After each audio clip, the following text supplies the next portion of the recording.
You were against same-sex marriage. Now you're for it. You defended President Obama's immigration policies. Now you say they're too harsh.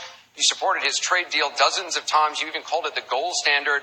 Now suddenly last week you're against it. Will you say anything to get elected? Well, actually, I have been very consistent over the course of my entire life. I have always fought for the same values and principles. Do you think New York State should recognize gay marriage? No. No. Okay. I believe that marriage is not just a bond, but a sacred bond between a man and a woman. I have not supported same-sex marriage. I have supported civil partnerships and contractual relationships. I support marriage for lesbian and gay couples. I support it personally and as a matter of policy and law. So you're saying your opinion on gay marriage changed, or you changed your mind?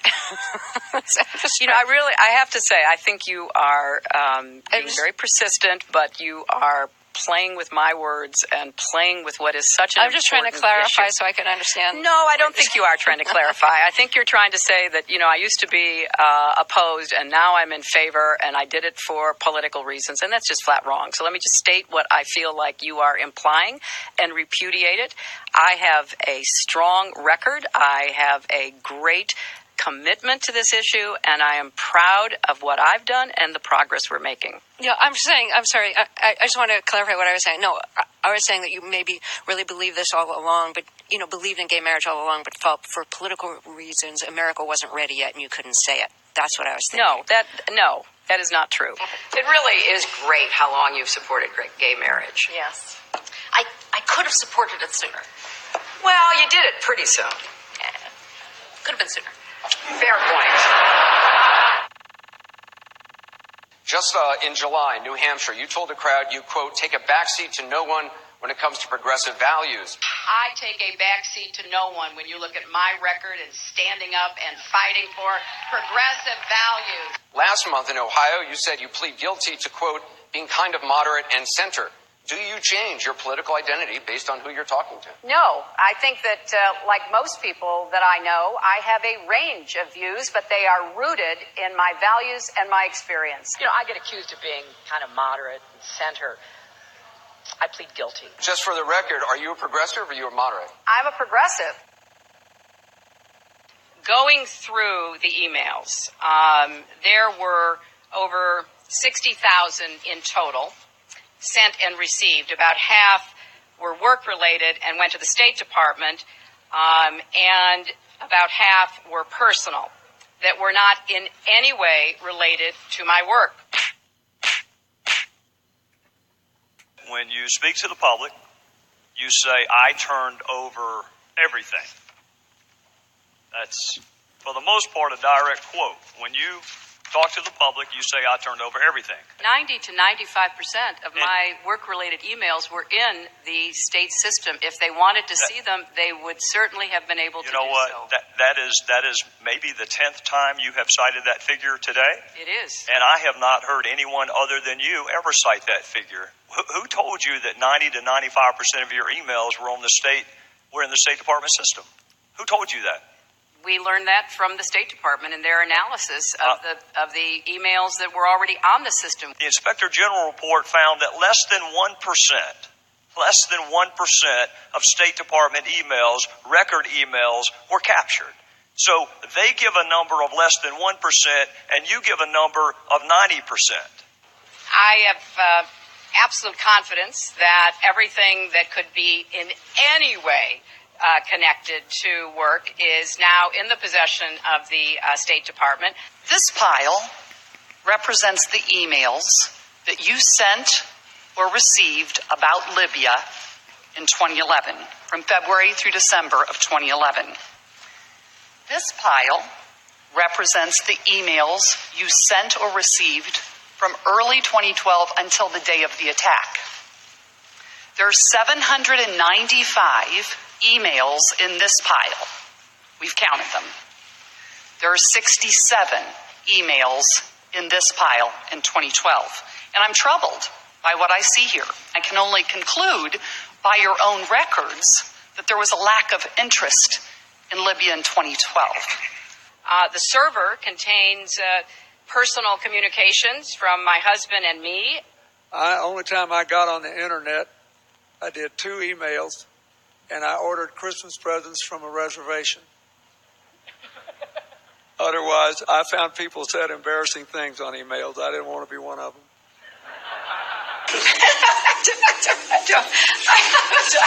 I mean, and how many angels dance on the head of a pin? I have really nothing to. How do you answer that? I represented Wall Street as a senator from New York, and I went to Wall Street in December of 2007, before the big crash that we had, and I basically said, cut it out. Quit foreclosing on homes. Quit engaging in these kinds of speculative behaviors. Now, who's exactly to blame for the housing crisis? I think there's plenty of blame to go around. Home buyers who paid extra fees to avoid documenting their income should have known they were getting in over their heads. Of course, we have to deal with the problem that the banks are still too big to fail. We can never let the American taxpayer and middle-class families ever have to bail out the kind of speculative behavior that we saw. But we also have to worry about some of the other players. AIG, a big insurance company, Lehman Brothers, an investment bank. There's this whole area called shadow banking. That's where the experts tell me the next potential problem could come from.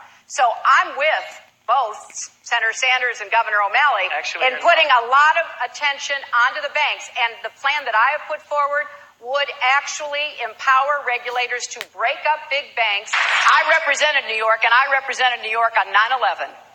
When we were attacked, where were we attacked? We were attacked in downtown Manhattan, where Wall Street is. I did spend a whole lot of time and effort helping them rebuild. That was good for New York. It was good for the economy. And it was a way to rebuke the terrorists who had attacked our country. 9/11 was bad. I agree with that.